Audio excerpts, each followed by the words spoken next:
When people look at the London Tube map for long enough, they eventually get to asking the same question. Why is there a station called Elephant and Castle? The reason for it's quite simple, but requires going back in time a little bit. For many years, London Bridge was the only way to enter the city from the south. So if you were approaching from anywhere like Surrey, Sussex or Hampshire, you'd most likely come up one of these major roads and pass through the village of Newington. Newington was the original name for this area and still lives on in a few places, such as Newington Causeway and Newington.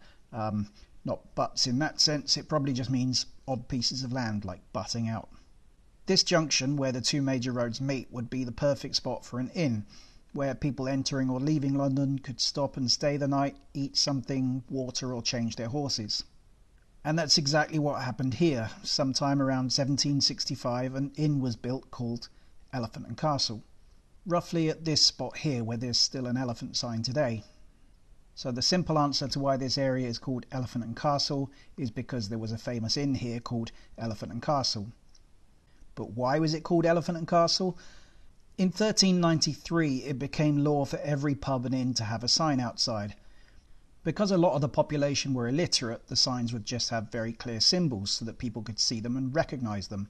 Something like the Red Lion, or the King's Head, or the Elephant and Castle. The Elephant and Castle was a fairly well-known symbol, going back to probably the 14th century at least. There are suggestions of a connection to the Worshipful Society of Cutlers, but no evidence for it. This Starbucks in nearby Vauxhall used to be a pub called Elephant and Castle, and there's another one over in Kensington, although it's possible both were named after the original. So this area was called Elephant and Castle because of the pub, and the pub was called Elephant and Castle because it had a symbol of an elephant and castle. And that's really about as specific as we can get. Inns at the time were very important places where a lot of community activity happened, and they became landmarks. The Elephant and Castle Inn in Newington has been through a few iterations.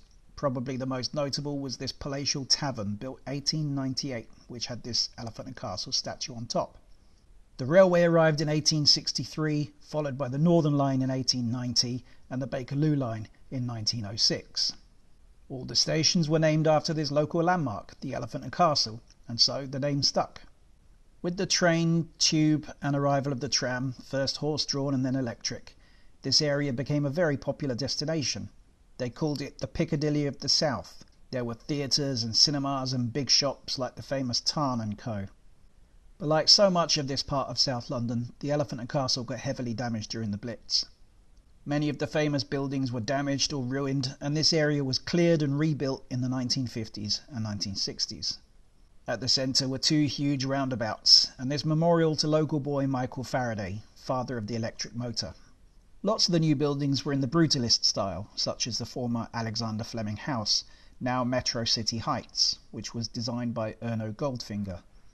On the corner of that building sits the latest incarnation of the Elephant and Castle pub, which is not as beautiful and celebrated as its earlier namesakes, but still a nice place to drop in for a pint. Then there's the London College of Communication and the famous, or perhaps infamous, Haygate Estate.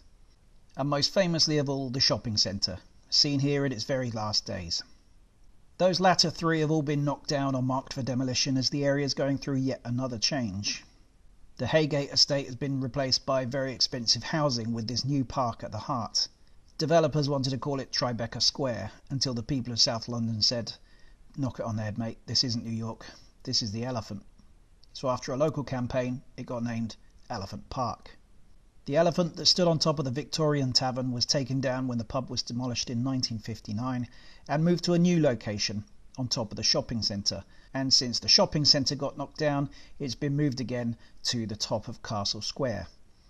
So it's about 125 years old, this Elephant and Castle symbol, already in its third home, and will no doubt be moved again in the future. It's a symbol of the ever-changing nature of Elephant and Castle.